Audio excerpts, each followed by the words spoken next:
Dia tanggung jawab. Sosok Ed, anak Ketua DPRD Ambon yang aniaya remaja berujung tewas, sempat teriak akan tanggung jawab. Sosok Ed, anak Ketua DPRD Ambon yang aniaya remaja berinisial RRS 15 berujung tewas. RRS tewas setelah sempat tak sadarkan diri setelah mendapatkan 3 kali pukulan di kepala oleh Ed. Ed sendiri kini sudah ditahan di Polresta Pulau Ambon atas tindakannya tersebut. Lalu siapakah sosok Ed? Berdasarkan informasi yang diperoleh tribunsumsel.com via Tribun Ambon, Senin tanggal 31 Juli tahun 2023, Ed merupakan anak dari Eli Toisuta.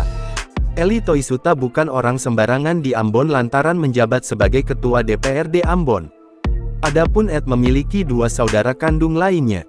Ed sendiri dalam kejadian sempat berteriak akan bertanggung jawab setelah korban pingsan dipukul. Dari kronologi yang ada, peristiwa tersebut terjadi saat korban dan temannya berinisial MFS 16 pergi ke rumah saudaranya di kawasan Talake untuk mengembalikan jaket. Nahas, korban lalu dipukul hanya gegara tak sengaja menyenggol pelaku dan tak menegurnya saat masuk kompleks. Dalam video yang beredar, pelaku memukul korban sambil berseru kalau masuk komplek orang harus menegur, tak boleh berlagak. Saat ia ditegur oleh orang-orang kompleks dan keluarga korban, pelaku lalu menjawab akan bertanggung jawab. Lalu orang yang bertanya tersebut menyebutkan kalau korban sudah pingsan. Pelaku kemudian berseru akan bertanggung jawab sebanyak 4 kali di dalam video. Saat dikonfirmasi, Peskasih Humas Polresta Pulau Ambon Ibda Janet Teluhukai membenarkan peristiwa penganiayaan itu terjadi di kawasan Talake, tepatnya di Asrama Polisi Kecamatan Nusaniwe, Kota Ambon, Minggu tanggal 30 Juli tahun 2023 sekitar pukul 21 waktu Indonesia Timur. Kejadian itu bermula saat korban dan temannya MFS 16 pergi ke rumah saudaranya di kawasan Talake untuk mengembalikan jaket. Namun saat keduanya memasuki gapura lorong Masjid Talake, ternyata keduanya hampir bersenggolan dengan pelaku. Korban katanya dipukul saat masih menggunakan helm. Hal membuat korban langsung pingsan di tempat.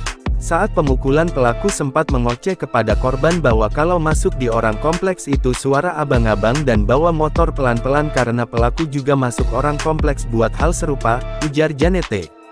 Berselang beberapa menit kemudian saudara korban keluar dari dalam rumah dan melihat korban telah tertunduk di atas setir motornya.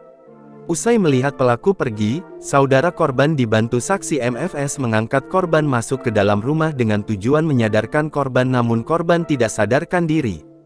Setelah itu, korban langsung dibawa ke rumah sakit RST guna mendapatkan perawatan medis. Namun tak berapa lama korban dinyatakan meninggal dunia. Jangan lupa subscribe, share, komen, dan like ya!